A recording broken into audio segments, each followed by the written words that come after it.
1931. Japanese troops leave for the conquest of Manchuria. Japan, the first of this war's aggressor nations, starting out a full 14 years ago on a career of international conquest and pillage. Shanghai in 1937, full-scale warfare against China. The world was still unready to deal properly with such wanton aggression. Japan's diplomats addressing the League of Nations attempted to justify their crimes against peace and decency, and then walked out.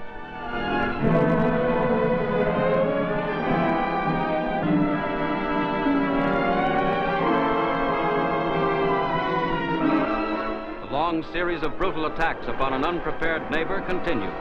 Japan seized a whole new empire, set up puppet rulers, grew even more self-confident and aggressive as she fed on other people's suffering. Japan's successful imperialism encouraged other aggressors. Italy invaded Ethiopia. Later, Germany and Italy, by military intervention, helped overthrow the Republican government in Spain. Three nations toasted the consummation of an infamous alliance, the Axis Military Pact of 1940. Germany and Italy, who had plunged Europe into war, became fully united with Japan in the strategy of terror.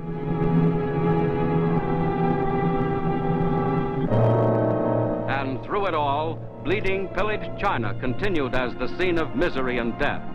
Millions of her people were made homeless. With indomitable courage, but pathetically inadequate weapons, the Chinese fought back. Alone, they kept the resistance to Japanese imperialism alive.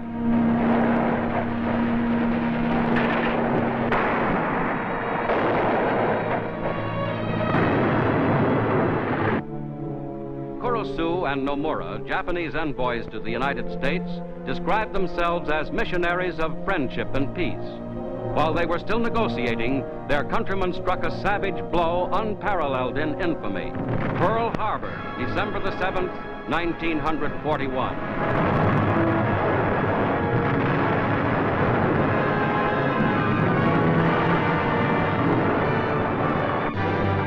In spite of crippling damage, the United States fleet, augmented by British, Australian, and Dutch units, set out to find the enemy. In the battles of the Coral Sea and Midway, the Japanese advance was halted. Even as the enemy made fast his grip on Hong Kong, Burma, Manila, Singapore, the Allies began the long journey back at Guadalcanal. Step by step, the Japanese were beaten back at Bougainville, Tarawa, Kwajalein, Saipan, Guam.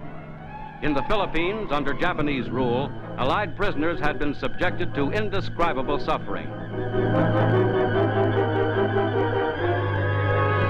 The Filipino people had never stopped fighting.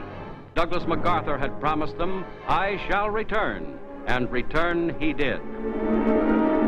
Iwo Jima, only 450 miles from Japan, the full power of the American Pacific fleets, of land, sea, and air forces, tirelessly rehearsed in combat through scores of swift amphibious invasions, struck a semi-final blow.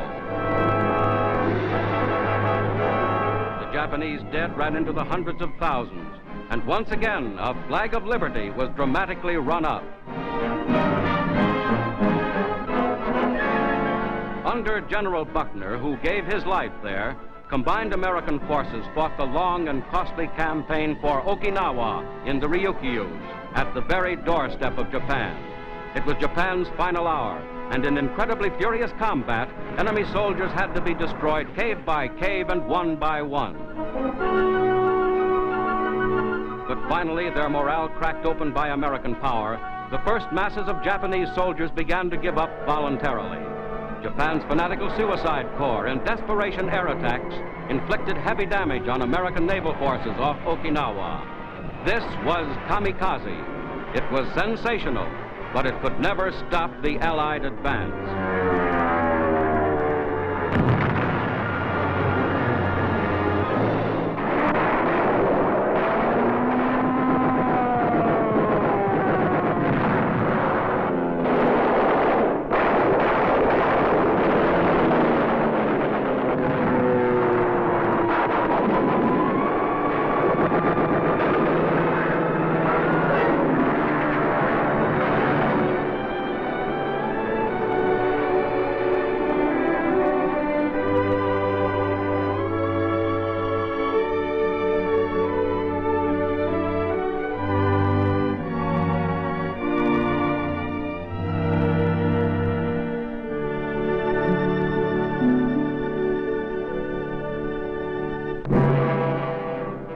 B-29s, scourge of Japan's home islands, mighty engines of destruction bringing home the lesson of Pearl Harbor. From hard-won Okinawa, from the carrier-based planes of the 3rd and 5th Fleets, Japan came under the inevitable reign of ruin. Allied sea forces moving up to the Japanese home island shelled the mainland almost without opposition. Admiral Halsey's ranging naval might was helping to hammer the enemy to his knees. But there was to come. The unimaginably destructive atomic bomb perfected by Allied scientists. First mission, the industrial city of Hiroshima. Second mission, the port of Nagasaki. Japan had its choice, complete surrender or complete ruin. At Potsdam, even as they laid the foundations for a stable European peace, Clement Attlee, Harry Truman, and Joseph Stalin had decided on common action against Japan. As agreed at Yalta, Russia joined the Allies in war on the last remaining Axis enemy. Japan's stronghold in Manchuria was attacked. For Emperor Hirohito and for Japanese militarism, the war was lost. Japan sued for peace. In Washington, Secretary of War Stimson and Secretary of State Burns hurried to the White House with Secretary of Navy Forrestal. The United States Cabinet, meeting with President Truman, studied Japan's surrender messages in full coordination with the governments of Britain, China, and Russia, and other allies. The world remembered Franklin Delano Roosevelt, Commander-in-Chief, American war casualty. Years of grave responsibility took their toll. A grateful world honors him today.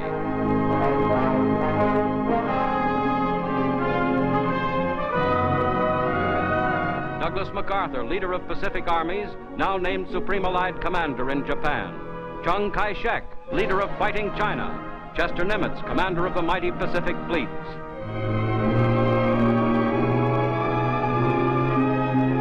Harry S. Truman, 4 months after taking oath as president, leads his country finally to victory and peace. Mr. Truman and his cabinet meet in emergency session. Former Secretary Hull is on hand as the president breaks the momentous news of Japan's surrender. I have received this afternoon a message from the Japanese government in reply to the message forwarded to that government by the Secretary of State on August 11th. I deem this reply a full acceptance of the Potsdam Declaration, which specifies the unconditional surrender of Japan. In the reply, there is no qualification. Arrangements are now being made for the formal signing of the surrender terms at the earliest possible moment. General Douglas MacArthur has been appointed the Supreme Allied Commander to receive the Japanese surrender. Great Britain, Russia, and China will be represented by high-ranking officers. Meantime, Allied armed forces have been ordered to suspend offensive action. The proclamation of VJ Day must await upon the formal signing of the surrender terms by Japan. Newsmen rushed the president's report to a waiting world. And through the early evening, Tuesday, August 14th, the fateful news is flashed. In New York City, as throughout a rejoicing nation and world, vast throngs of grateful, happy people celebrate the end of fighting, the dawn of peace. 2 million New Yorkers jam Times Square. It's official. It's all over. It's total victory.